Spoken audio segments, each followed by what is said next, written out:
I'd like to welcome everybody to HBCU Coaches Corner. You could be anywhere in the world, but you decided to be here with us. I'm your host, Rocky Miller, along with our featured host, none other than the swag legend himself, where one night in Mississippi, he threw for 6 touchdowns against the vaunted Mississippi Valley. What's their mascot, Coach? Devils, baby, the Delta Devils. The Delta Devils. In an attempt to pull out a heroic victory, he came up just short to Whitley Satellite Totten and the legend himself, Jerry Rice. Yes. With no further ado, I'd like to welcome my man and the host of this show, none other than Johnnie Cole.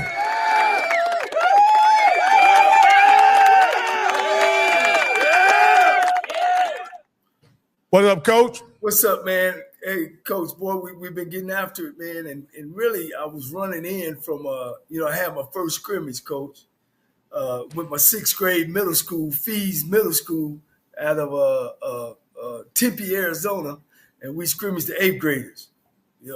I'm still undefeated, Coach. Coach, you was able to get something out of the 6th graders? Hey, man, them 6th graders, man, they came out, man. They was playing. I was running that corner route and that corner, faking that corner, running that snake route. And, man, the kids, we had a good time, But it surprised me as well. I take my hat off to them.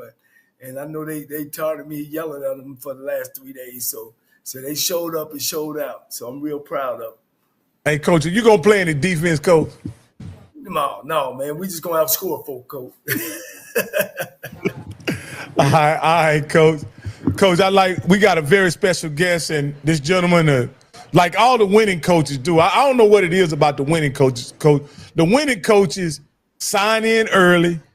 We get to chat with them a few minutes before the live. Those winning coaches are on time, Coach. Those winning coaches come in beforehand, and they let us know what's going on, man. Coach, I log in. When I log in, Coach Gibbs is already here, rip brand and ready to go. So, and I'd like to, personally thank him for being gracious as we were getting started, man. We had a great conversation, and Coach made me a believer, Coach. A&T gonna do big things this year, Coach. Yeah. But with no further, I want to also mention this, Coach.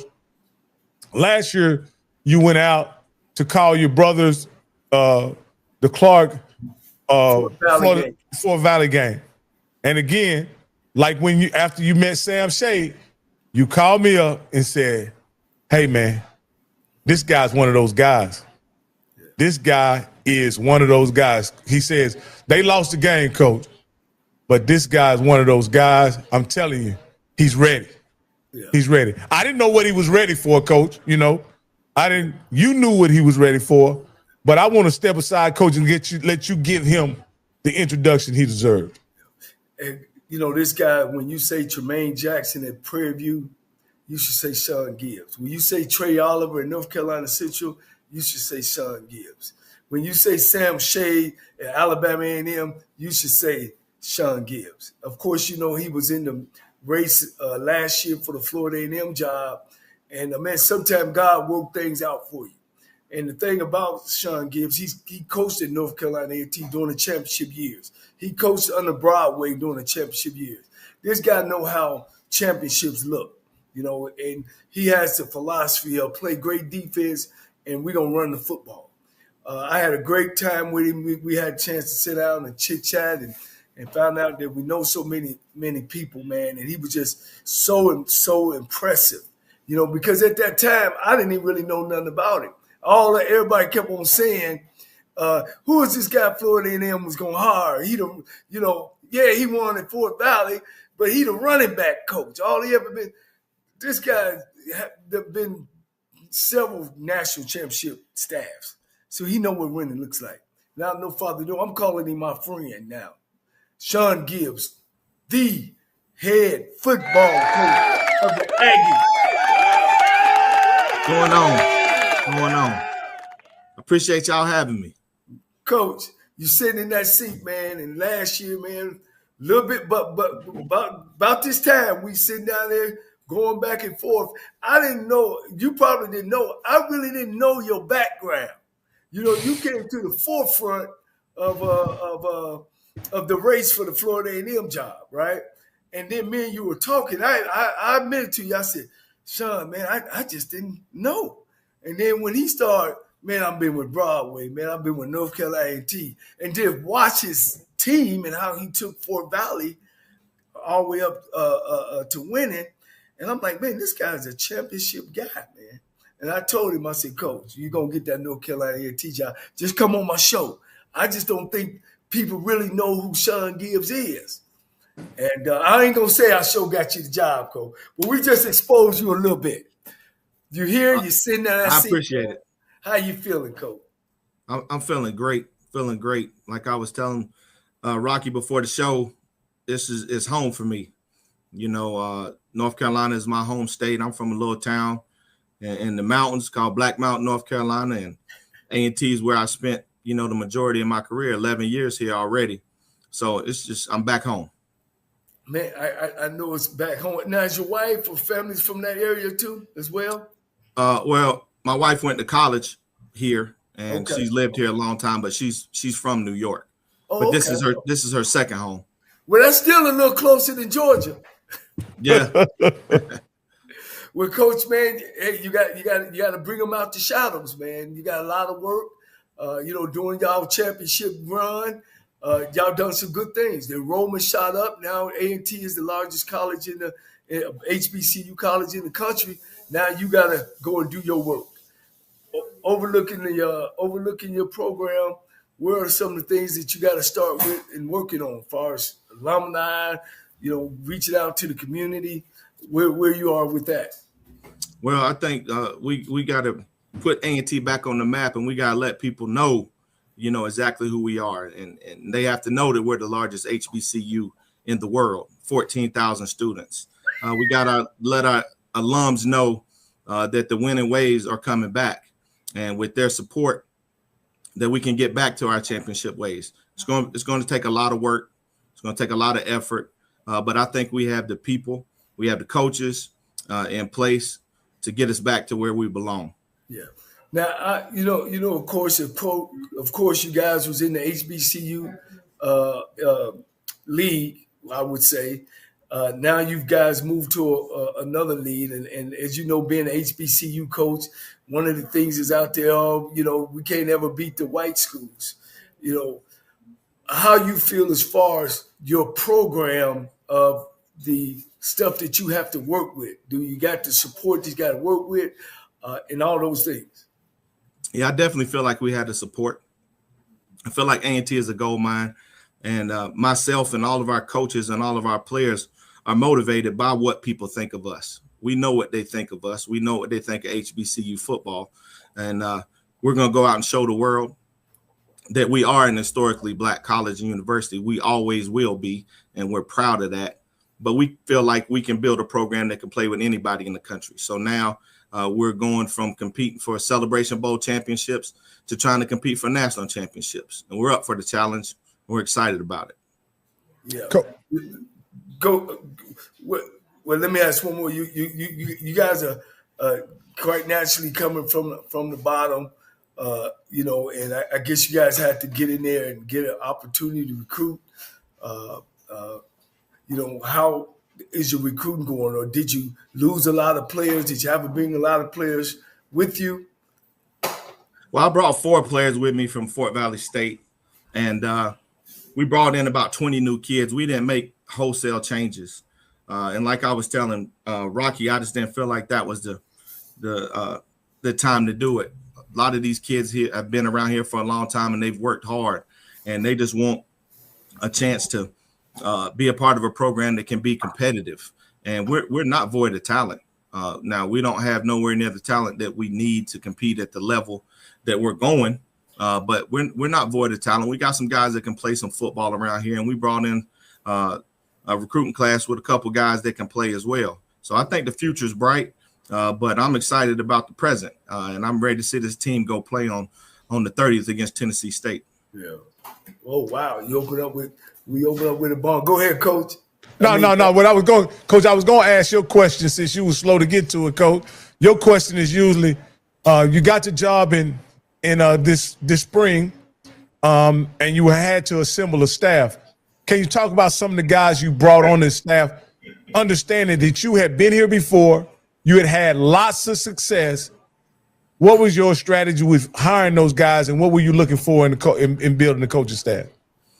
Okay, well, I was looking for good people, first and foremost, guys that can recruit and guys that can coach football.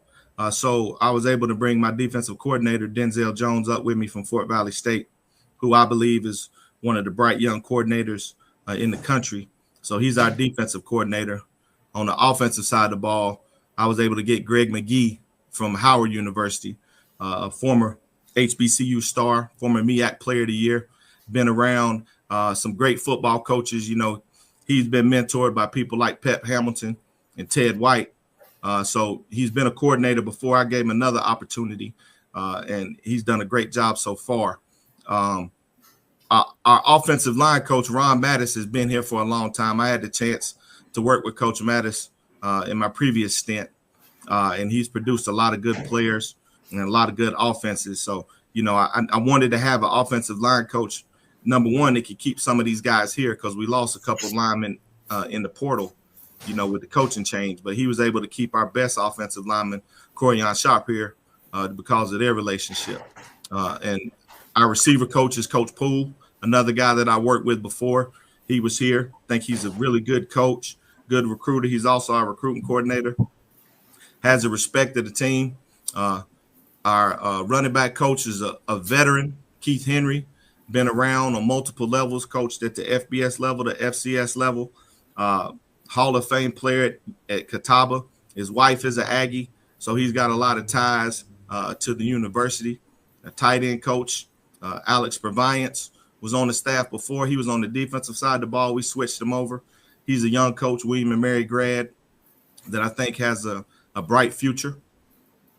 And then on the defensive side of the ball, probably our biggest get was we were able to get Coach Courtney Cord, who was the defensive coordinator at North Carolina Central, to come over and be our assistant head coach and defensive line coach.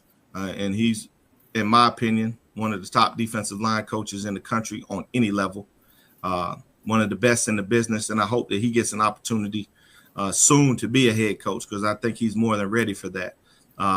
Also, was able to get another guy from North Carolina Central, Tony McCray, who played ball here at A&T. He was a part of our first Celebration Bowl championship in 2015. Was able to go on and play some pro football with a couple teams. Really bright coach, really good recruiter, really good guy for the program. And he was one of the guys that I just had to get because he was absolutely the best leader as a player that I've ever been around. Coach Jones is also coaching our linebackers as the defensive coordinator. And then the last guy on the defense was Coach Terry Lance. And Coach Terry Lance was here with us in those championship years before. But at the time, he was the defensive coordinator at Averett up in Virginia, a Division III school. So we were able to get him to come back to Greensboro and coach our guys. So I feel really good about the staff. I feel like on the defensive side of the ball, we got a bright young coordinator and two other guys that have coordinated before, and Coach McCray, who has a vast understanding of the secondary. And then on the offensive side of the ball, we got a lot of guys that can help Coach McGee grow in this game. And I think he's a star. Woo, man, Coach. And let me not forget Coach Kerry Harbor, our strength coach, who's done a phenomenal job with our team. The appearance of the way our guys look has changed since the spring. And he's done a great job. So that was one of our big hires. And Kerry was over at Winston-Salem State, but he's been a lot of places. He's worked at University of North Carolina, University of Illinois. He was also my college roommate. So I had a great relationship with him. So we were friends, and I was able to hire the best strength coach in the business, in my opinion. Let me ask you this. I want to ask you one thing. Are you and Coach Oliver still friends? I know y'all grew up together. You took all his dang coaches. Yeah, but that's what a championship coach do, Coach. They go find the best. We'll Coach be Oliver, friends he later. knows what it is. That's still my guy. Business is business. Hey, Coach, what you're recognized in the ranks of coaching as one tremendous running back coach. And I was wondering, I didn't hear you mention the running back coach, and I was thinking to myself, I wonder is Coach Gibbs going to coach the running backs? But it's Coach Henry's coaching our running backs. I'm okay, sorry. okay. Yeah. He was on the defensive side of the ball last year, and he's coached running backs previously. He coached running backs at Charlotte. So, I felt like that was a good transition to just move him over to the offensive side of the ball. Okay. And he's a good one. But that's always going to be my baby. Yeah, I kind of figured that, Coach. You've had a lot of success. You've coached a lot of dynamic players, and I'm sure you have an eye for what it takes to be a good player at that position as well, Coach. Let me ask you this, Coach. You say you didn't make wholesale changes.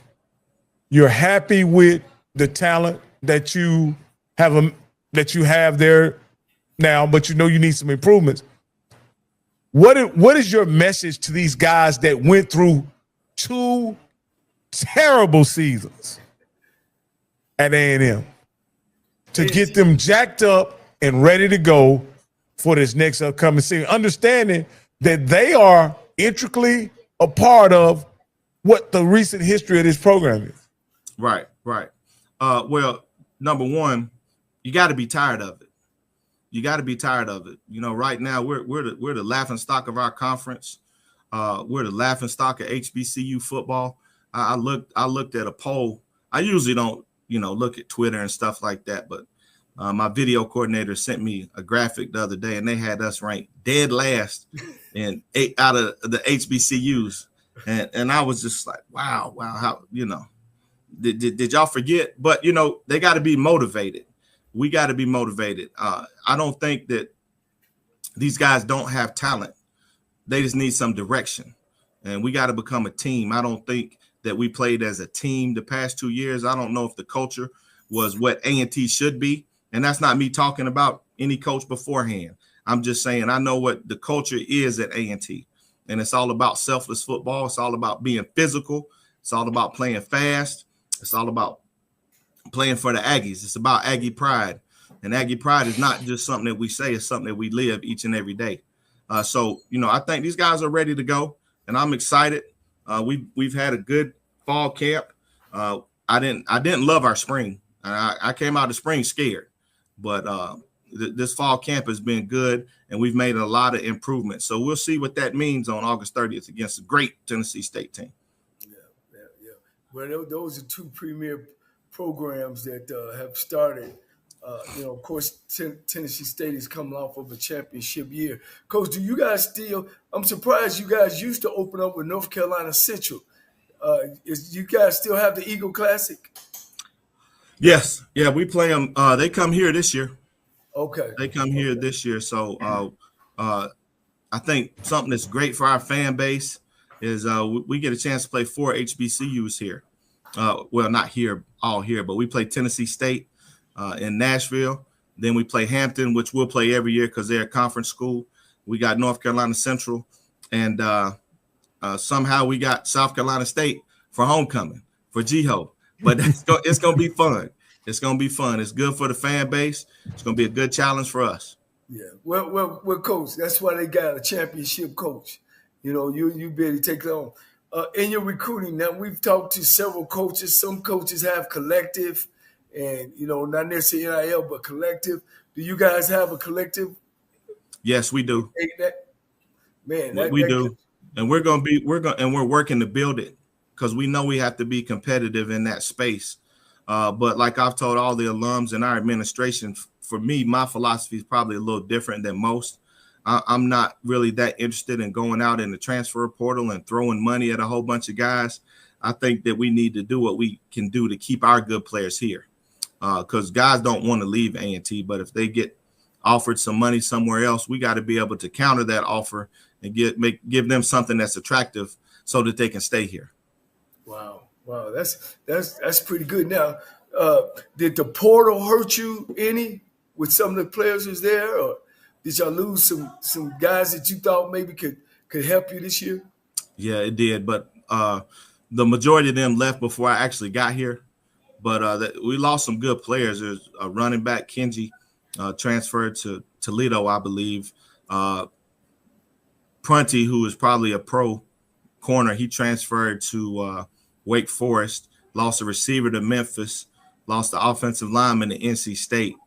So some guys were lost, but we were able to keep Corian Sharp, who had some interest in the portal, and people tried to get him, and Aaron Harris, one of our corners, who's a dynamic player. We're able to keep those guys around. So we lost some, but we're able to keep some as well. Yeah. Now, Coach, you got some great coaches up there. Have you had a chance? I know you hit the ground running. I mean, you talking about Bill Hayes and Coach Washington and Coach Broadway. Have you had a chance to sit down with them any, or you just been keeping your head down and grinding? Well, Coach Hayes was just at practice on Saturday. Okay. So he's been around, and I've had a chance to talk with Coach Broadway, talk with Coach Wash. Coach Wash has had some back issues, so he hadn't been able to come around like he wants to, but I'm sure he will once he gets all the way healed up. But, yeah, those guys have been in my corner not only here but throughout my career. So I know that I can always lean on those guys when I need to. Yeah. And what a group of coaches to lean on. Yeah, Coach. That's like an encyclopedia of football. Yeah. Right. Yeah. We were able to have Coach Hayes on our show. Of course, he's gotten the statue built over at Winston-Salem, which is great for him. Coach, going into the year, I know you don't evaluate and seen everybody on film.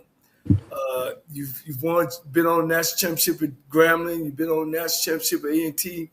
What is this league about? Is it winnable? Is it opportunity for you to be the second only HBCU school to win a predominantly white conference?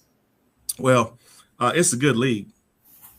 And make no mistake about that. There's some good football teams in this league, but I believe that we can play with anybody when we put our mind, our heart, and our soul to it, and we believe that we can play with them. It's going to be a challenge, but anybody can be beat. So once we get the program back to where it used to be, because, in the past, we beat East Carolina. I think East Carolina could win this league. We beat App State. We beat Jacksonville State. So we beat some premier schools. So it's been proven that it can happen right here at A&T. We just got to get the current guys to buy into that, to believe in it, and most importantly, to understand how much work it takes to do that. You can't just do the normal stuff and roll out there and beat good teams. You got to prepare. And I think we've done a good job of preparing this summer. We've done a good job of preparing during fall camp. So now it's just about our preparation each and every week. Yeah. Coach, man, you've been in the CIW, the MEAC, the SWAC, back to the SIAC, and back to, this is HBCU channel viewers, and it's always that myth that black coaches can't beat white schools. And what difference do you see from Fort Valley, SWAC, MEAC, and now the Big South? The CAA. The CAA. I think it's the discipline. A lot of times when our schools get in these situations where we play the schools from the white conferences, we have the talent. We don't have the discipline. We don't have the structure. So we're going to make sure that we have the structure. And then now it's all about having a discipline. But discipline doesn't start on Saturday when you play. That's all throughout the week. That's all throughout the off season. That's on and off the field. We say around here, how you do anything is how you do everything. So the discipline starts in going to class, making sure that we're going to the training table. We have a lot of stuff in place here that most schools don't have, especially HBCUs, but even schools on the FCS level. We have a training table. These guys can eat. We got a nutrition. We got a dietitian. These guys have snacks and stuff at practice. So we're building. We just got to get it to where, it's sustainable and consistent. And once we do that, I think we're going to make some noise. Yeah, I was going to say structure ain't just the coaching staff. Absolutely. Structure is what's around the staff too, that everybody that's involved with athletics in this football program are on the same page. Is that what you're feeling and believing? Absolutely, absolutely, and I think we are. Everybody's on the same page. Everybody's on board. Everybody wants a winner. Now it's just about making everybody understand what it takes to have a winner and to be consistent and win year in and year out. So it's going to be a process. We know that, but we're working hard. Oh, let's go to them players offensively. Is it a guy that you can say, hey, this is a guy you guys maybe can look for, or have you named your quarterback? I know next week is the last week. Have you named your tailback? Just let's talk about the offense. Who's going to be the superstars that you think? Okay. Well, we haven't named a starter at quarterback yet. We got a competition going. Braxton Thomas is a redshirt freshman that was here out of Florida. Good player, big kid, can run, has a lot of arm talent, had a really good camp. And right now he's competing with Champ Long, transfer we got out of University of Maryland. And Champ is one of those guys. He's a way better athlete than he looks. He's one of those guys that's real smooth, so you don't realize how fast he's moving. And he has composure, some of the best composure that I've ever seen. And our starter from last year, Kevin White, who broke his leg on the Friday before the spring game. Oh, wow. So, he's healing from that. He's progressing. He's practicing. He's just not full go right now. And when he gets back, that'll add another guy to the competition. So I feel good about where we're at as far as the talent in the quarterback room. But, like I know, it's all about staying healthy and protecting those guys. But I feel like we got 3 guys that we can win with, really 4. Austin Hooker, who is a legacy guy here. He transferred back to A&T from FAM. He tore his ACL in the spring. So hopefully, he's really progressing. We might get him back midway through the season. So, we got some guys in the quarterback room who I feel good about. The running backs, I'm excited. Now. We got a couple that can go. Wesley Graves is a guy that's been around here for a long time. He's a solid kid, very physical runner, about 5'9", 225 pounds. So he's a guy that can really pound the rock for us. We brought in a transfer from Wofford, JT Smith, who's a really good player. He's a playmaker. He's not the fastest guy in the world, but he just makes plays. He's an elite receiver out of the backfield. He has elusiveness, and he'll run you over if you get in the way too. Shamik Blizzard was a guy that was here before, another really good running back that's had some success in the CAA before. He had a 100-yard game last year. And then we got a young freshman who's a legacy guy by the name of Jalen Hicks, about 6'3", 205 pounds, and explosive. He had a 99-yard touchdown in our last scrimmage. So I feel good about the running back position. I think we got some talent there. Same as the quarterbacks. We got to stay healthy. We got some receivers. Javon Dillard out of Georgia. I think he's one of the better receivers in the conference. Monty Jones, who's primarily known as a return specialist, is a guy that's really flashed for us at the receiver position. And a couple young guys, Michael Carlock with a lot of talent. So at the skill positions on the offensive side of the ball, we got some guys that can play. And then up front, I think we'll be solid. We got a little bit of size up there. We got more size up front on the offensive side of the ball than we do on the defensive side. And we got some experience. Corian Sharp is a preseason all-conference guy. Jonathan Cannon has played a lot of ball for us. Andrew Dorsey is one of the guys I brought in from Fort Valley State, who was an all-conference guy down there. He was a tackle for us in the SIAC, but now he's going to play center, which is probably more of his natural position. And then we got a transfer from Virginia State, Gabe Navarro, who's had a really good spring, really good fall camp, really progressed from the spring. And Sterling Wiggins is a tackle that was here before, and he's a guy that's got NFL size and NFL ability. So, I think we can be okay on offense, but, it's all about how we execute, how we prepare. But we got some talent over here. Yeah. How is your defensive side? Are you stronger in the secondary, linebackers, or the front? Well, I would say probably our linebackers would be the strength of our defense. We got about 4 or 5 linebackers that can play. Josh Isaiah is a guy that will be an all-conference guy around here. Up front, I brought in a defensive end, Tim Alderman. He was an all-conference guy at Fort Valley State, and last year he transferred to Austin Peay. And then when I got the opportunity to be the head coach here, he came on to Greensboro with me. So I'm happy he came because he's a player. And then we got some young guys up front. Up front, we're not as big as we need to be. So we're going to have to be creative in how we do things. But like I said, we have the best defensive line coach in the country, so I'm not worried about that.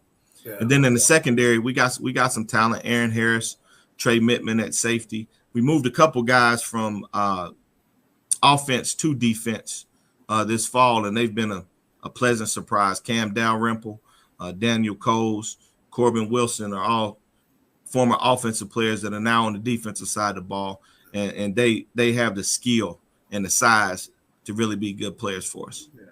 Looking at the conference, is it more run oriented or pass, or it's a good mixture.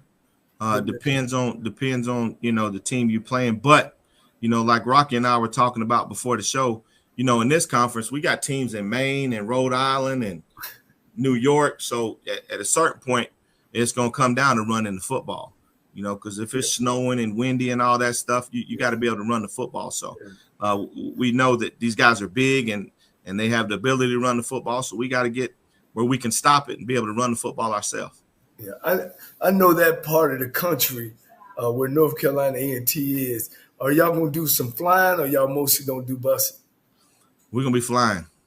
Oh, okay. We're going to be flying. We got to play Maine. We got to play. Hey, Coach, they the cousins with money. They don't bust, Coach. they the cousins with that bread, Coach. You know that auntie and uncle that got that money. That's who they are. They got the big house with the pool in the back. Absolutely. Yeah, we're gonna be on the plane. Oh man, we're gonna be on the plane. We have to. So those are too far to drive. Hey guys. Let me do some housekeeping right quick, Coach. Hey guys, we are about to suspend the stream on the Off Script channel, but you always can catch it on the Rocky Miller channel, the home of HBCU Coaches Corner. So I'm gonna go ahead and suspend it. If you're watching it on the Off Script channel, only thing you got to do is click the link that I pasted in the chat, and you'll be able to get right to it. All right, Coach, you can resume your interview, Coach. Yeah. Coach, coaching up there at A&T, have any of the memories come back? Do they still got all the trophies y'all won up there? We got all the trophies, and the thing that I'm trying to do, Coach Cole, is make sure that we bring all the old players back and get them around so these guys understand what it is to be an Aggie. So, we've told all the players we got an open policy, just show up. Just show up and let these guys know what it means to be an Aggie. Right. We had quite a few show up at the our last scrimmage. Some of the former alum football players were able to come out and support our guys and feed them, and it was a good time. Yeah. Hey, make sure you do this though, Coach. Make sure you tell them now. Look here now. When game time start now, y'all got to move to the side because y'all ain't been at practice and on film session. I've been at Black College, and you have all them ex-players. They coaching during the game. They ain't been in one practice, one meeting, but they coaching. Yeah, I'm gonna have to call security on them if they do that. Hey, Coach, you guys have an interesting history. I came into the HBCU arena with Dion. That's how I got here, Coach. That's why I'm here, Coach. And so what I do understand, though, you're one of the schools that I had a information about because you guys would beat those perennial powers in the FCS and FBS and beat FBS schools. And so you guys had a reputation of being a great program. then after I kind of do my history on HBCUs, you guys were really the HBCU boogeyman for a long time. You know, you guys will really put it on people in the MEAC, right? And then you guys decided to go to another conference, and it seems like when you went to the other conference, the profile of your program, the performance of your program kind of tapered off. Can you talk about what you had when you were there and why y'all had this tough time since you guys moved from the MEAC conference? Well, yeah, when we were in the MEAC, make no doubt about it, you know, we were the most dominant program in HBCU football.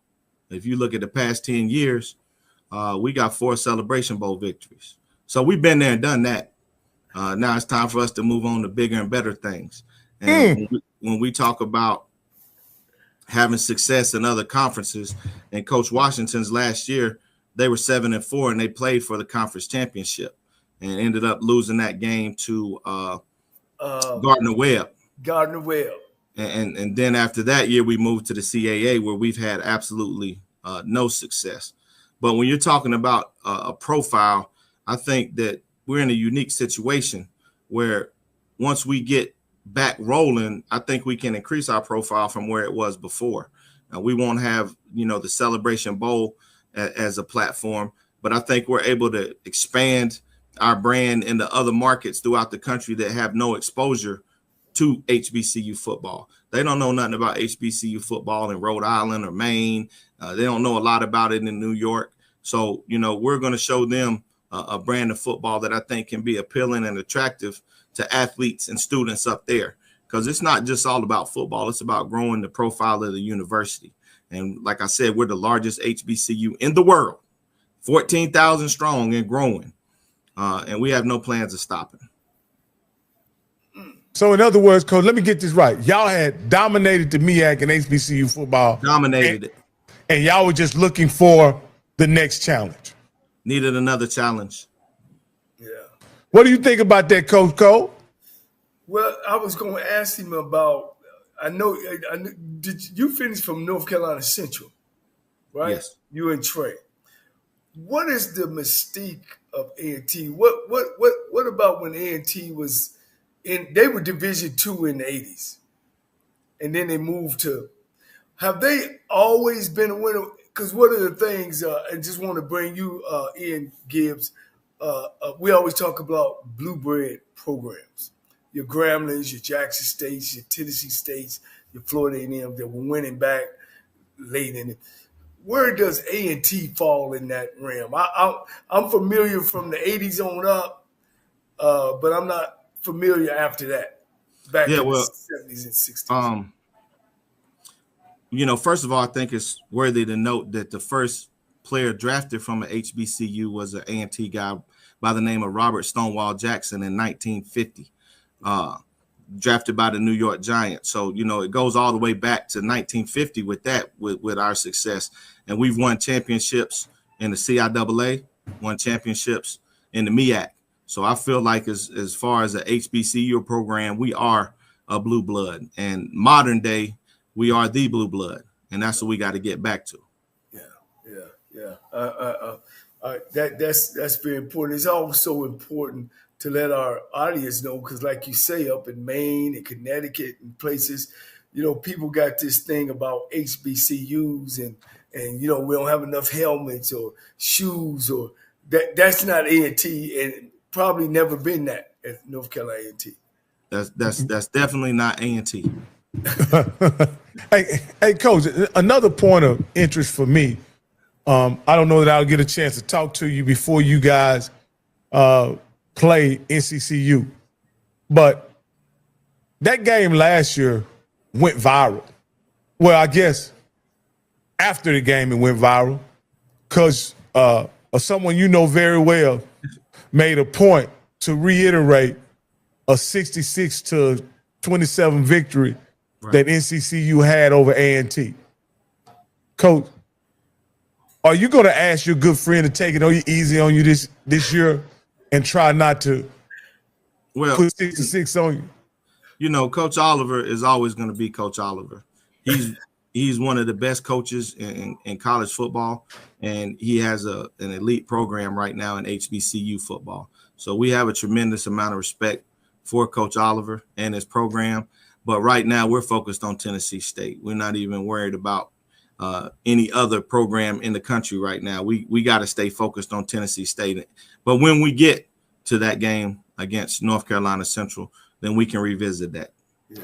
Okay, well, the reason why I mentioned it because we have Coach Oliver on scheduled for tomorrow night, and if you wanted us to ask him, to take it easy on you, I could do that on your behalf, Coach, if you needed. But don't look like you're gonna be looking for any mercy from Coach Oliver, and he may not be interested in giving you any. But I got his number. Hey, look, one thing about Coach Gibbs, that game ain't gonna be long. Time gonna run out before he even get to probably 30. Hey, what you think? Coach Gibbs gonna put that ball on him? Hey, Coach is your type of guy. He gonna be 3 yards in the cloud of dust, baby. Outside Coach, zone, read zone, shit, cut back. Hey, look, Coach, I guess I may as well ask you a question because people say it's old school, but I don't think it's old school. I just think I'm a guy that loves the running game. And I think the running game is a foundational part of winning. Not football, but a foundational part of winning. Why has it been in modern football, probably the last 25, 30 years, that these passing attacks, though they've been prolific, sensational, record-setting in some cases, and people have leaned into those passing games, but you mentioned some while we were off air, is that they don't win championships. What wins championships, Coach? Running the football and playing good defense. I mean, that's what the Philadelphia Eagles did. That's what North Dakota State does. That's what all the teams that win Division II football do. That's what Georgia does. So I believe that that's how you win. Because see, when you run the ball, you're taking somebody's will from them. And that's what we want to do. We want to impose our will on our opponent. And how you do that is by running the football down their throat and let them know it's nothing that you can do about it. And then on the flip side of that, by being able to stop the run when they try to run the football. Now, passing the ball has its place and it's sexy. And we have a coordinator that knows how to do that. But our philosophy is we want to establish the run and play good run defense. Hey, Coach, as a head coach, I always wonder, and I've asked Coach Cole the same conversation. As a head coach, when you have an offensive coordinator that's aggressive, that's hyper aggressive, even hyper aggressive in the passing game, do you have to sometimes dial it back and say, hey, stick to the run? Let's, we had a lead, kind of remind those guys in the moment that what the objective is. Because Coach Cole is always talking about, he's always thinking points. But do you have to kind of manage that sometimes as a head coach? Well, absolutely. Sometimes because the offensive coordinator, his job is to score points. So that's what he's thinking about. But, as a head coach, we got to play complementary football. So there might be times when it's better for us to try to run the ball, keep the ball on the ground, to run the clock, or things of that nature. So there'll be times when you might have to step in as a head coach and let the coordinator know what you're thinking. But I don't want to be a head coach that's a micromanager. I mean, I hired the guy for a reason because I think he's a heck of a coach. So I'm going to let him do his thing. But if I have to step in, then that's my job. I'll step in. Yeah. Coach Cole, let me ask you this here, Coach. You talked about times where you stepped in as a head coach, and you also talked about times that your brother has stepped in and made suggestions. What do you think the role of a head coach in that situation truly is to kind of manage the game? And because you've been an offensive guy your whole life, but you've also been a successful head coach. Well, I mean, and Shawn, this stuff should be discussed way before. Right. Once you come in and you talk about, what's our philosophy. what you have today is some coaches.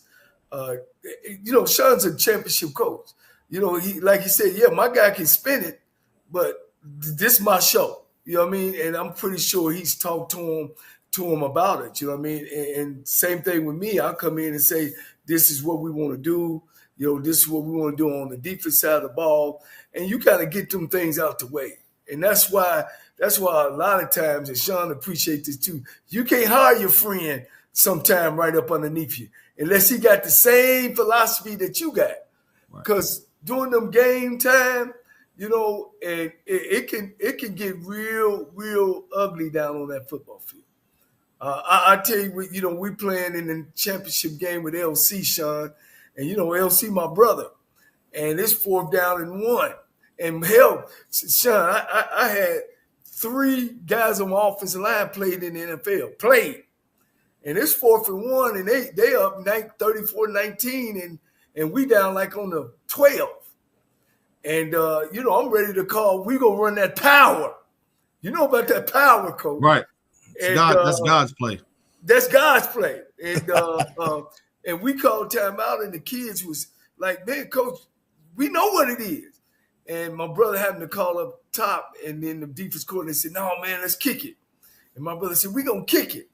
Hey, I did little brother on him, Gibbs. I threw my paperwork up in the air. I flew it out. I said, hell no. Man, we ended up calling another timeout, man. Word come down from upstairs. Guess who it was, Shawn? My mama. Tell Johnny stop showing out down there. This true story, coach. And then LCU, man, come on back. And they pulled us together. What we going to run? I said, shit, what we going to run? And the kids said, coach, we running power. And we ended up running it off tackle, man. Not only getting the first down, we went on and scored. So if 2 brothers sometimes can knock heads, you know what I'm saying? The philosophy and speaking about it and talking about it, man, it's real important that everybody knows the head coaches are in control. And Coach Gibbs, you more of a CEO head coach. Is that correct? Yes. Meaning that you don't come. I want to ask Coach Cole this situation. Why did you never feel appropriate to hand off play calling as a head coach? Me or Coach Gibbs? No, you, Coach. Man, I couldn't do nobody like that, man. Shawn, you be looking like, man, I would have did this on that play. Man, I would have done this. And if they, I'm a fast guy. I'm a tempo kind of guy. When I call one play, I'm already thinking 2 plays up. If we get it, this is what I'm going to do. If we don't get it, this is what I'm going to do. I think I got a natural, I was pretty natural about being a step ahead all the time. And Shawn know it. I mean, he know that offense and what he want to do way advanced before the play even called, before whatever's going on. So I just didn't want to do nobody like that. You know what I mean? Because I'd have been second guessing them and all that kind of stuff. So, and then money wise is the reason too. Right. Let me ask you kind of what I did, initially, because I've been a running back coach and special teams coordinator. So when I was first at Fort Valley State, I couldn't get the special teams up because what you said. I didn't want to do that to anybody. But now, I feel comfortable. There's some guys have learned what to do. So now I've handed the reins over, and I just sit back and kind of, oversee it, make sure we're sound. And as long as we're sound, I can live with it. So special teams is one of your babies as well. Special teams and running backs and recruiting. So, Coach, you didn't call plays at Fort Valley either? No. I had an offensive coordinator. Yeah, Coach. What up? You've been under some championship coaches, Coach. And let's just go through one, and you kind of say what you kind of learned from them. You started off with Bill Hayes, right? What are some of the things that you learned from Coach Hayes that you use now, or sometimes you think about, man, what would Coach Hayes do? Well, Coach Hayes' main thing is recruiting. He was one of the best recruiters out there and a guy that could really develop talent and could see the best in people. When you look at all the pros that he produced, none of these guys came in here with 5 stars or 4 stars or 3 stars. A lot of those guys had 0 stars. So he was able to go out and establish relationships with the local high school coaches or high school coaches throughout the country and find some diamonds in the rough. And he was always recruiting. So that's mainly the big thing I got from Coach Hayes. It's all about recruiting. You got to have some players about the Jimmies and Joes, not the X's and O's. Yeah, yeah. And then now you kind of started your career up under him, right? Right. And then you went with Rod Broadway, national championship coach at North Carolina Central, at Grambling, and in North Carolina A&T. Good Lord. How was that, and what were some of the things that you picked up from him? Well, Coach Broadway was the ultimate CEO. And the thing that Coach Broadway did at an elite level was hold everybody in the program accountable. If you had a job, it wasn't good enough to just do your job. You had to do your job well. So he did a good job of holding all the coaches accountable. And we're on live right now, but stuff rolls downhill. So when he's on the coaches are actually going to make sure that they're on the players. And then the players will make sure that they're on each other. So holding people accountable was the main thing that I learned from Coach Broadway, as well as managing people. He was a great manager of people. Right. And then also now Coach Washington. He was up. Coach Washington is the ultimate players coach. Okay. He had a great relationship with all the players. One of the brightest defensive minds that I've ever been around. I think he was one of the best in the country, still one of the best. He can probably wake up out of bed and call a shutout for you. But players coach and would always give – I can go back because I played for Coach Wash. Coach Wash was on the staff when I was playing at North Carolina Central. And I can just remember, although I was on the offensive side of the ball, I was a running back, and he was the defensive coordinator. He would always give me some words of encouragement and always say something to make me believe in myself and give me the confidence that I needed. So, that's something that I've picked up from Coach Wash is trying to be the guy that can get a little bit more out of a player, a little bit more than he thinks he has. I gotta give him a clap too, because he was at Mississippi Valley and he gave me fits sometimes. Offensively, he gave me fits. He can dial it up on defense. He can dial it up. Yeah. One of the best to ever do it. Yeah. So, you had those three great guys under you, man, and now you had that opportunity at Florida A&M, and I just need to – Florida A&M, you missed out. you might have got the wrong guy, but I just wanted to say that. Again, I'll turn it over to you, Rocky, a little bit. Because, Coach, I'm excited about North Carolina AT's future. Definitely, I got to get out there and see you guys play. Hey, Coach, you've had some interesting stops in your coaching career. Mm-hmm. And you correct me if I'm wrong. I'm checking my homework here. You had a coaching stop at North Carolina Central. Right. You spent considerable amount of time at A&T. Right. Right. You had an opportunity to coach at what is considerably is a football heaven, which is HBCU football heaven, which is Grambling. Right. Coach, of all those stops, right? What did you learn about those institutions at all? Because that's quite a diverse group of schools. NCCU, former Division I, Division II program, came up to Division I and has made their mark in Division I football. A&T is the largest HBCU in America, in the United States, and then Grambling. We don't even have to say anything other than that. What did you learn about at those three institutions, and particularly living up to those championship expectations at all those universities? Well, at North Carolina Central, my father played at North Carolina Central with Coach Hayes. So I knew everything that I needed to know about Central before I ever stepped foot on campus. So being able to go back there and coach, and we won a Black College National Championship at North Carolina Central. And back then, we were a school where we were one of the ones that originally, when we started off, that we were talking about, where we had to share helmets. But Coach Broadway was able to build it up to where to where it is now, or help get to where it is now.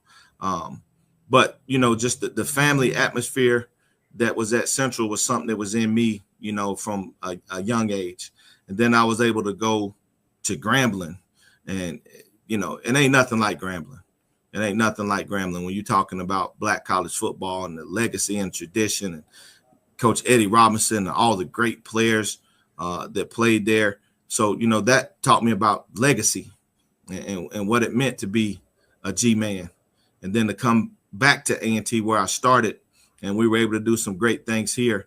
You know, it just taught me about what I've learned at each program is that winning remains consistent. The same way we won at North Carolina Central is the same way we won at Grambling, same way we won at North Carolina A&T, and the same way we were able to win down at Fort Valley State. And I don't want to ever forget Fort Valley State, because, you know, I think that that's a school that's a diamond in the rough, and a lot of people don't really give them their props for the history that they have, because they've had some great coaches, and Coach Porter and Coach Lomax, and great players.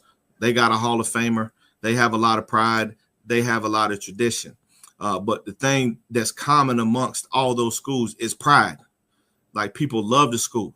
The players love the school, and they'll do anything for that school. So that's what we're trying to bring back here is that real Aggie pride. And Aggie pride is something that you got to experience, because it's unlike anywhere else. I can be anywhere in the country, and if I have on some A&T gear and I'm walking through the airport, I'm going to see somebody and they're going to say Aggie pride. So you see my phone, where my phone is? It's unlike any other. Let me see. Okay. I'm sorry about that, guys. We had a caller one of your supporters wanted to call in, Coach. If you got a couple seconds, I'm going to give him a chance to call in. Coach, you go ahead and ask your question, Coach Cole, while I get him ready. All right, Coach, I'm putting you on the spot. I hope none of your former players watch you. You're a hell of a running back, Coach, and everywhere you've been, they either led the conference, made All-American. Give me your top three. Top three? Yeah, give me your top three. Well, number one, we know who that is. That's Tariq Cohen. Okay. You know, he's just unlike anybody else. Second all-time lead rusher in the history of Black college football behind Richard Huntley. Only 5,000-yard rusher in the MEAC. Special talent, special player. Coach, can I ask about Tariq Cohen? Yeah. What made him special, though, Coach? We know he was a Did you see him play, Coach? Oh yeah. But I just want coaches. You know, every little guy doesn't have it right here to play that game, right? So what I'm saying, what was it about Tariq that made him special? We saw the agility, the quickness, the power, but what made him special beyond all that? It's just something that's in him. I mean, he's got an energy that's contagious. I mean, when he comes out to our practices now, it just lifts up the energy of everybody around him. That's just who he is 24/7. So his energy, and he's one of the most competitive people that you'll ever meet. And I think you have to be at that size. So he had the skill. He's got, you know, and he's way stronger than people think. He had the agility, he had the speed, but I think it was his competitiveness that separated him from everybody else. Wow. All right, Coach. Who's the next? You got two more, Coach. That's hard. That's hard. That's hard. Because you had All-American in Grambling too now. Frank Warren, head coach at Parker High School in Birmingham, just won a state championship. Yeah, and he was a great one. He could do it. And he's a special guy too, because like Frank wasn't the fastest guy in the world, but he was just so effective. He had a feel for the game, which you can see now that he's a head coach. He just understood the game at a very high level, and he was another guy that was competitive. Now, if you start talking to Frank and get him going, you got something on your hands. Jermaine Martin, who we had here at A&T, he was a HBCU Player of the Year. Bayshul Tootin, who's with the Jaguars, was here at A&T. So I've had so many. It's hard to rank them. But I can. Emmanuel Wilson. All right. So You hear me? Yeah. Okay. I'm gonna let you come in just a little bit. Keep your background sound down. Rocky, you gotta Will cut do. your noise down. Yeah.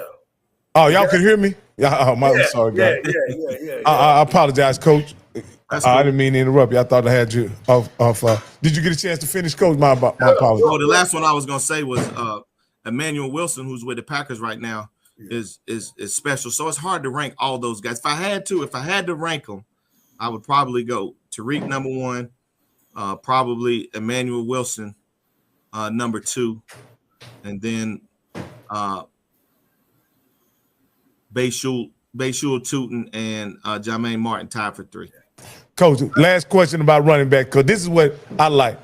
Okay. If you had to get a ball to one of them. Well, my thing is always, Shawn, with my show, and why it's important, because we supposed to know Shawn Gibbs, who have coached all these All-American guys, and I don't want to say it's a ceiling over our head, but it's a ceiling over our head, and hopefully this is, we are actually exposing, this great coach, man, and now he's sitting in North Carolina A&T, and Shawn, I tell you what, I'm gonna put some pressure on you, man. You really represent not just A&T, you represent HBCU coaches, African American coaches, and that's the way I look at you, and I know that you're gonna get it done, man. I just want to let you know that. You know what I'm saying? And, I appreciate it. And hopefully I ain't putting enough pressure on you, but I think you the guy. Tennessee State is the only other school to win a predominantly white conference. A&T and Hampton and you guys over there had that opportunity as well. Right. Go ahead, Coach. Hey, Coach, I got just one question on this running back thing, because I love talking about running backs. If you had to hand the ball off and get 1 yard, who you gonna give it to, Coach? Tariq Cohen. Okay, I got you, Coach. Hey, we got a caller. I believe this is A&T Roy. A&T Roy, you're live on HBCU Coaches Corner with myself, Coach Cole, and the head coach of North Carolina A&T, Shawn Gibbs. Hey, what's happening, gentlemen? What's Good. What's going on? All right. Hey, Coach Gibbs, this is A&T Roy, the greatest Aggie Number 1 fan. Number 1 fan, baby. Hey, listen, they know it.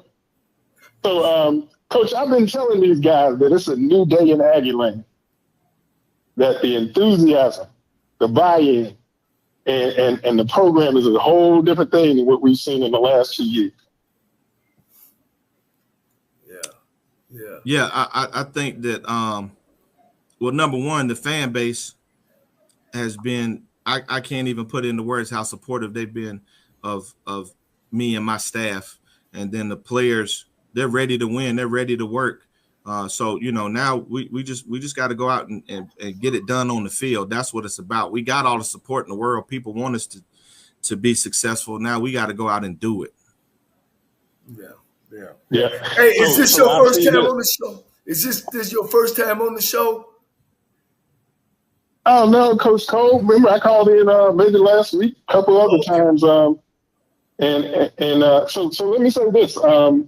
Apparently, Tennessee State has now opened up the visitor side of Nissan Stadium that they hadn't done in a whole long time for our game that's going to be over there on the 30th. So the Aggies are going to be in town, baby. Maybe they just think y'all gonna be rowdy and they don't want to be associated with y'all. Call it what you want. Aggie's gonna be in town, baby. Oh, wow. Hey, what do you, Roy? What does the fan base truly expect out of Coach Gibbs? Yeah, y'all had 2 horrible seasons, Coach. A&T Roy, 2 horrible seasons. Oh, are y'all expecting Coach Gibbs to have a slow build, or are y'all putting pressure on him to do it right now? Well, I tell you, like I said, there's a lot of enthusiasm. A lot of folks are that weight is off our shoulders from these last 2 years. Now, I will say, I think there are some folks that absolutely want us to come out with a winning record, want us to go to the playoffs. But then there are also folks who really understand, man. Sometimes you got to take some time to turn around. And then, of course, we got those in the middle. You know, we just wait to see, but we're going to be rooting for our team and supporting coach and everybody in what they're doing. A&T Roy, I'm not as in tune into the East Coast schools and what happens over there, but according to who was available. Hey, Rocky, can I ask you a question though? Sure. Because everybody says this, and it's an argument, I guess, it's going all over. But why y'all keep calling us East Coast? Like we the South. I don't like when y'all do. We the South. We not okay. East Coast. We the South, man. Okay, Coach. All right. Hey, all right. Let me say this. I'm not on the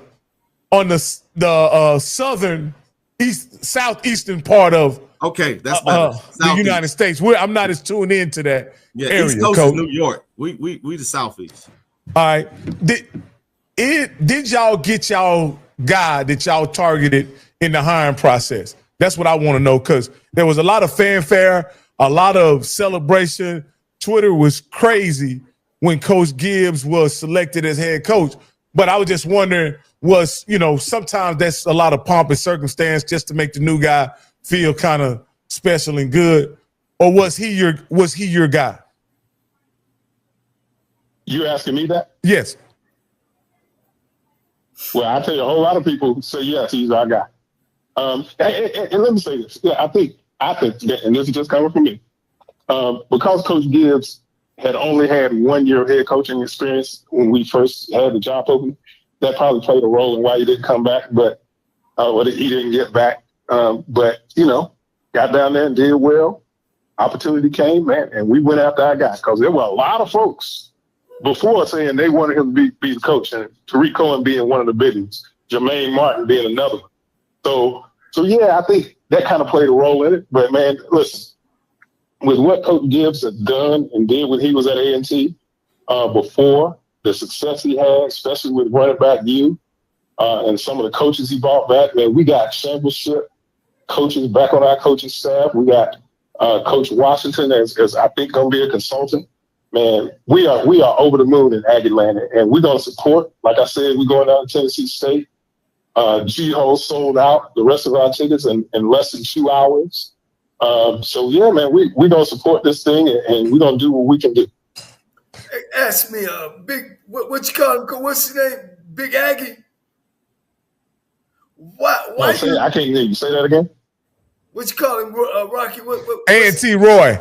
A&T Roy. Man, why at HBCUs we sometimes just won't hire the right guy? And if a guy had been at your school and he won, he got to go through hell to get that job. This man should have been back at North Carolina A&T. But that's okay. He back. He got some big experience from Fort Valley, as he said so gracefully earlier. They chose him, and he gave him that opportunity. Why we just don't go and hire? And one of the things, he's one of your own, basically, at the end of the day. Yeah. So, I wish I made every decision I made was always the right one, but sometimes I just don't get it right. And I think that kind of is what happened with us.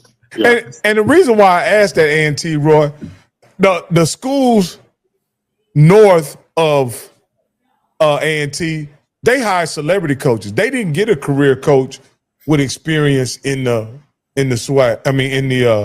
HBCU football. They went out and hired Mike Vick and Deshaun Jackson. And I was wondering, was that going on amongst your fan base that you guys wanted?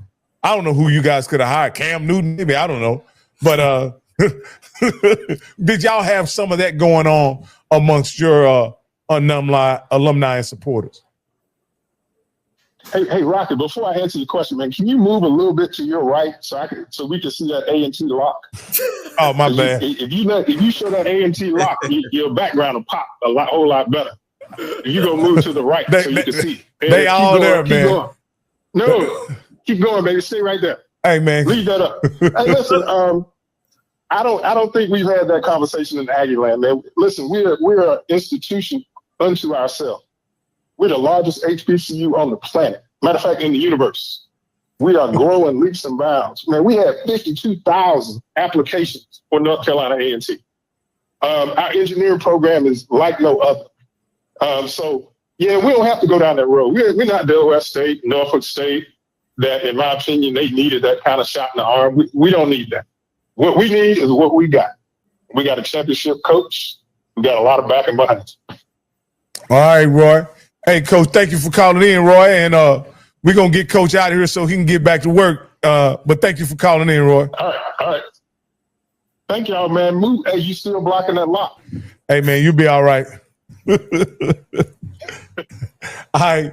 Hey, Coach. Hey, man, you've been a good sport tonight being on the show with us, man. You've been on here actually more than an hour and a half considering how early you logged in, Coach. And I just want to personally thank you for being such a gracious guest, being patient, and really being really candid with us about your journey to North Carolina A&T. And I'm personally excited and looking forward to what's going on this upcoming season. And I hope you guys have a successful season. Coach Cole, anything you'd like to say to Coach before he has his last words? As always, Coach, man, appreciate it from the day I've met you. And I'm just glad I had the opportunity, man, to assist in any way I could in your upper mobility, man. I think you're a great guy. I think North Carolina A&T knocked it out of the box when they hired you. It's nobody on this earth right now that A&T could have hired that would have been better than you. Again, I appreciate your time and your effort, man, and good luck this year. Thank you.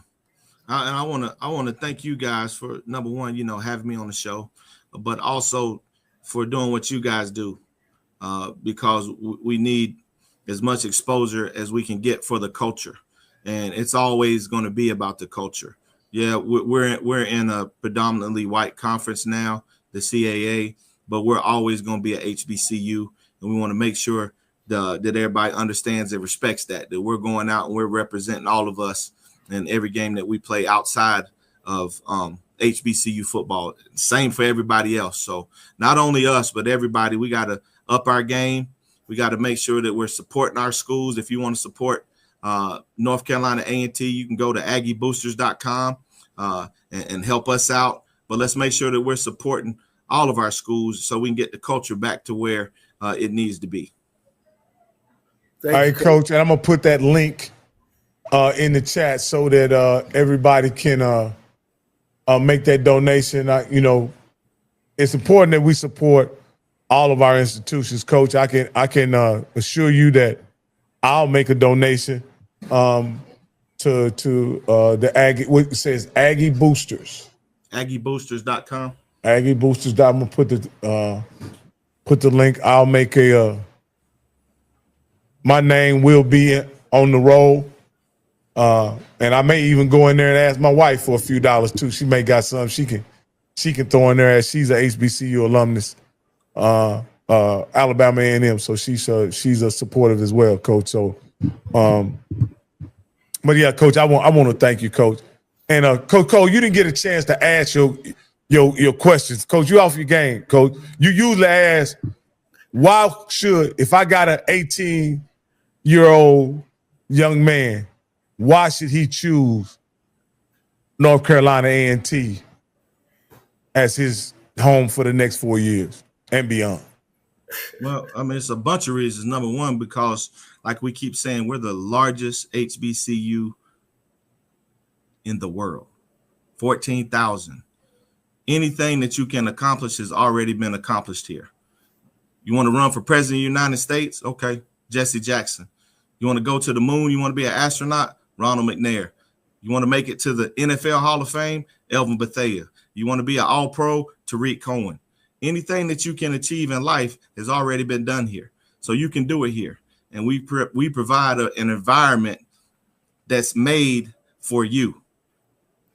So come on and be an Aggie. Wow. That's big. That's big, Coach. Hey, look. Hey, what they say, drop the mic. Yeah. Take care, Coach. I'll be calling you time to time, just checking on you. Okay. Appreciate you guys. Best of luck to y'all. All right. Thank you, Coach. You too. All right, man. That is a very impressive coach that North Carolina A&T has, Coach. You know how to pick them, Coach. When you lay your eyes on them, you know what it's supposed to look like, Coach. Yeah, Coach. I guess I've been around long enough and been around great coaches, before me, during my time, and now, after my time. And, all those guys, have that same it. They got the it factor on the inside. They are who they are when they coach. You know what I mean? They are about business and about taking care, not crying, not saying, I don't have this, I don't have that. They take whatever they have, and make it what they want it to be. You know what I mean? And folks follow them. And sometimes folks follow them, don't think they're right sometimes. But, when you're in that leadership role, man, you got to make some big time decisions. And sometimes people don't understand that. That's why the good Lord said, pray for the leaders. Pray for them, whether they're good or bad. You got to pray for them because they're making life decisions about people. You know what I'm saying? And so those people around them got to understand that, and that's why you got to be on your P's and Q's. You know what I mean? When you become an assistant to something and you want to be the head guy, you got to start acting like the head guy when you're the assistant. You got to think like the head guy think. And if you're doing that, then you're not making the mistakes and you're not lagging and lacking. And as I would say, you're not no slapdick that, somebody's got to watch over you to do your job, or you trying to cut somebody to get where you're trying to go. So all those guys from Eddie Robinson, W.C. Gordon, having conversations with them, Marino Castums, the L.C. Coles, the Rob Broadways, the Pete Richardsons, the Comedies, the Melvin Spears, the Doug Williams. I've had conversation with all these guys and even more, and of course, now that we're doing this show, I'm talking to championship guys. Hey, Coach, let me ask you this, Coach. I know you believe that Coach Gibbs is a championship coach. A&T has literally been the worst program in Division I HBCU football. My question is, as an administrator, put your sit in the AD spot for a moment right here. How much time do you give a guy like Shawn Gibbs at A&T? Well, you got to give him his full contract. If you sign him for 4 years, you let him finish 4. If you sign him for 5, let him finish 5. Because, Coach, you've been saying it all night. Y'all have had 2 awful seasons, god-awful seasons. So, he got to come from the dust. I know you North Carolina A&T, but you ain't playing Delaware State, Morgan State. You ain't playing these schools that you could come in there mediocre and you could jump out at even, because one thing about A&T, if they were still in the MEAC, they could buy the MEAC because they got the money and they put the money into their program. Don't ever think that money don't help a winning program. But they're in other programs that has money, paying good coaches, having everything that they need. He talking about they got a training table. Most HBCU schools don't have no training table. They got a collective. You say they got a dietitian, Coach. Yeah, and they got a dietitian. So they've made a commitment, or they're making a commitment to their football program. And so I think I definitely would give him 3. And I just feel anybody at that 3 mark, you should be, if you ain't winning it by 3, you should be 1 away. And then, of course, 4, you got to be rolling in there saying we're going to win it all. Yeah, Coach, I really like Coach Gibbs. I like what he represents. I like the path he took to become a head coach. But only thing is, you've mentioned and we've discussed at great length that administrators have gotten increasingly impatient with coaches. And I want to ask you this here. Do you think they're impatient because they ended up hiring the wrong guys, or they're not giving the guys enough time? My mouth sometimes get me in trouble.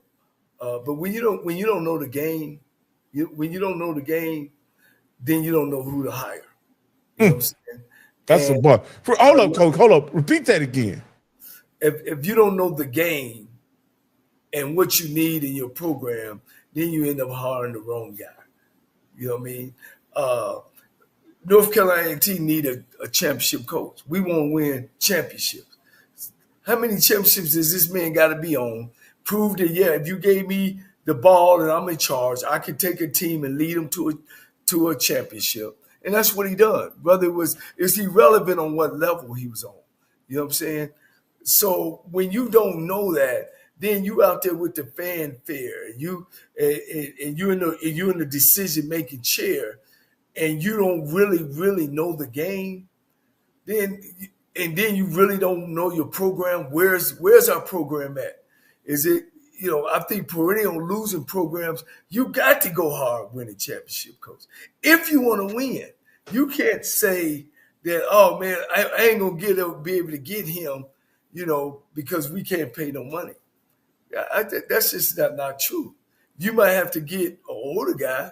You might get maybe a younger guy who has won a championship to give him that seat. It depends on what you want in that program. You know what I mean? I hear, we going out, HBCU schools are going out and hiring and paying these hiring services $25,000 and $30,000 to find a coach for their school. When that law firm probably don't even have an HBCU graduate nowhere in it. You know what I'm saying? And you're saying, oh, I want you to come and you know where I live at? I want you to hire somebody to come in and clean my house up for me and pay all my bills, you know what I mean? And represent my house and ain't even never been there. That's so ludicrous to me. When you got people like Doug Williams that you can call on, Melvin Spears, you got Rob Broadway, you got coaches, Pete Richardson, that you can call on and bring them in there and let them help evaluate and choose without going and getting these hiring services. I don't think a hiring service to be the head football coach, major schools don't do that, man. That's why they hire athletic directors.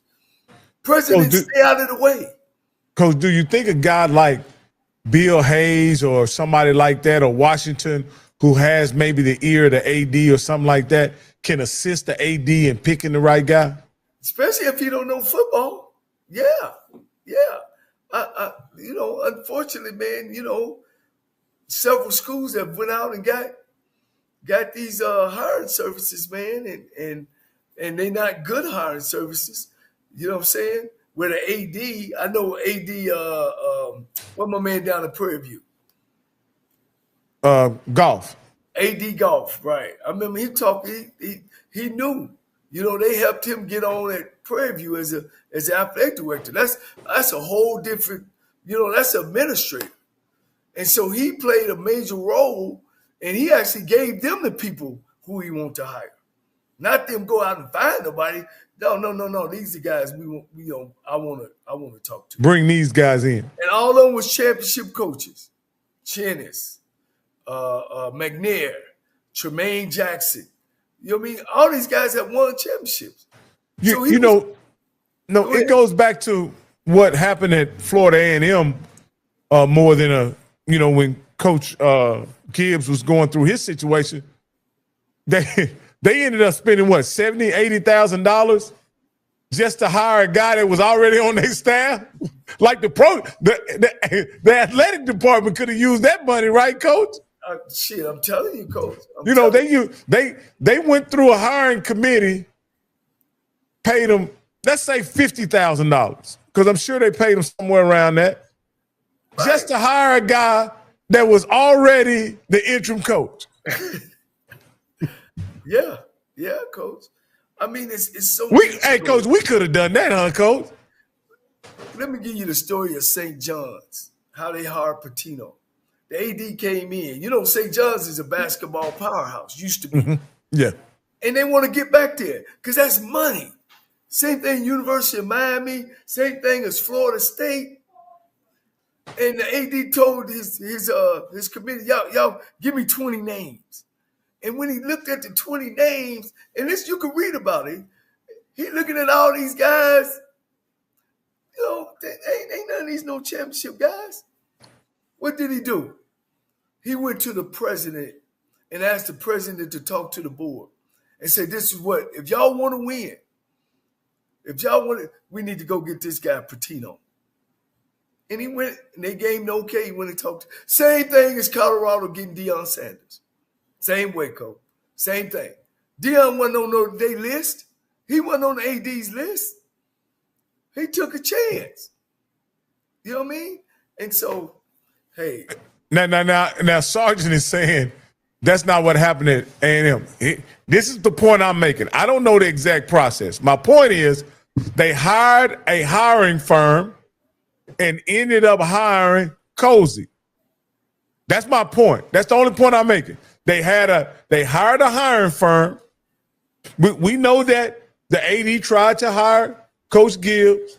We know that wasn't what the FAMU board and fan base wanted. We know all of that. We know, ultimately, all that was, they went through the whole rigmarole with the board meetings and all that. But ultimately what happened, Sarge, is that you hired the guy who was already the interim. And you paid a law firm to help y'all navigate that process. That's what I'm saying.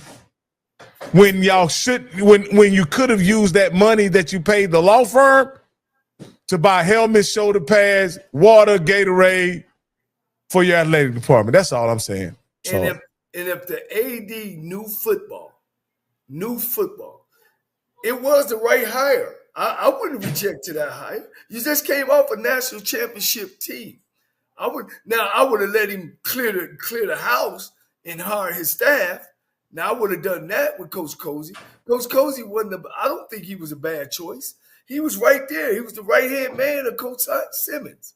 So, but I am against going out and hire a firm to hire the guy that's sitting down the hallway. Like you said, that don't make sense. But we do that when ADs don't know the game of football. Delaware did it before they hired Jackson. They did it before they hired Jackson. I knew the AD over there. They went and hired a firm to hire the same guy at Delaware State before Jackson. Now the thing that I want to say this about Sarge says the AD was not like she could have hired Mickey Mouse and it would have been the same thing. You are correct. We did hire a firm, but that was because the AD wasn't trusted. So here's my point. Whether y'all trusted the AD or not, she made a selection of a competent coach, right? And y'all shot it down and forced them to go spend money to get a hiring firm to hire the guy that ultimately the fan base wanted. Can I say something? Go ahead, Coach. Once again, nothing to get this AD lady. I see she's went on to greater things. But I don't think she sold him right. Thank you. I don't think she sold him right. He checked all the boxes, Coach. Shawn Gibbs checked all the boxes. All the boxes. You know what I'm saying? He even had one over Cozy that he had been a head coach before. And so he even had one more check than Cozy. But Cozy had the inside. But Coach Cozy wasn't a bad choice at all. Not at all. I'd have kept things together too. You know what I'm saying? Yeah. And I think ultimately, it worked out for both institutions. Yes. A&T got who they wanted. Because I'm gonna be honest with you. Had the guy probably coached it, I'm gonna give you a scenario, Coach, that really is a real life scenario. You hire Coach Gibbs. He wins Florida A&M wins another national championship. I believe he's going to A&T anyway. And y'all are looking for a coach, and y'all don't have coach. You understand what I'm saying, Coach? Yeah. If Coach Gibbs wins the national championship in his first year at FAMU, and A&M needs a head coach, A&T. excuse me, A&T needs a head coach. You think he probably still goes, though, don't you, Coach? He still goes to A&T. Well, first of all, they probably going to pay him more at A&T, number one. And number two, he going back home. And most of it's back home. It's close to his family and all that kind of stuff. So yeah, I think he would have left. Yeah. That's what I'm saying anyway. So now you've lost that championship staff, and you in Florida A&M, it started from square one, but they started from square one with 2 national championships, though, Coach. That's a pretty good shape to be in. But Coach, we can get on out of here, man. If you don't have anything else, we missed Campbell today. We're gonna have to check on Campbell, make sure he didn't get into an accident or get started. You know, this is Swag MEAC Challenge weekend. I'm sure he has a lot of friends and coming in town. We got to make sure he didn't get in any trouble already, man. So see, he always tells them young folks, you need to be on your job on the HBCU Coaches Corner. You out partying. Yeah, but I bet he's not gonna miss Trey Oliver tomorrow. I guarantee you that. Well, I'm a little tired. I gotta always miss. I'm really, really happy about my middle school 6th graders beating the 8th graders in the scrimmage today, Coach. We running the hobo, baby. Running the hobo offense, Coach. Shout out to my kids, man. I love them to death, man. It's just so fun, you know what I'm saying? But hey guys, look, we on tomorrow. We got the number one. Our show thinks this is the number one HBCU coach this year. We got Trey Oliver coming on tomorrow night. So he's going to give you a chance. It's going to be 10 o'clock his time. It's going to be 7 o'clock my time. And it's going to be 9 o'clock Central time. The North Carolina Central Flying Eagles. Trey Oliver next week. Tomorrow. Tomorrow. Again, if you feel yourself at the end of the rope, tie a knot, hold on tight. My name is Danny Wilson, and I won $500 on the lunch break with AJ Jones.